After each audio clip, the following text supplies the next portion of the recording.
Mr. President, hinahanap pa ba natin ang mastermind? Dito rin po sa buluhagan na ito, Mr. President, unang nasabi yung binabanggit kahapon ni Senate President Escudero, a name that cannot be mentioned. Walang iba kung hindi si Dracula, na ginawang tagapagbantay ng Kamara doon po sa National Blood Bank natin.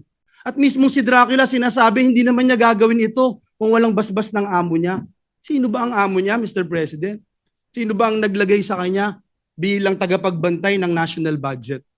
Nasabi na rin po, Ginoong Pangulo, ang the name that cannot be mentioned, ang pangalan ni Speaker Martin Romualdez at Congressman Zaldico sa pamamagitan ng paghihiring kanina pong hapon. Klarong-klaro po kung nasaan na si Dracula, kung bakit bumaba ang kanyang dugo kasi hindi na ho malaman kung saan tatago yung bilyon-bilyon o trilyon-trilyon sa lapi.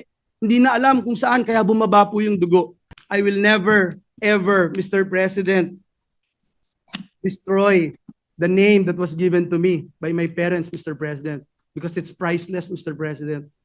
Pinalaki po ako ng magulang ko na naniniwala ako sa langit at impyerno.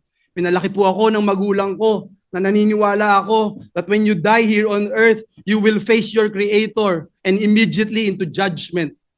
Mr. President, my duty has always been to serve our kababayans, lalong-lalo na po ang mga kababayan kong Bulakenyo who suffer from flooding year after year.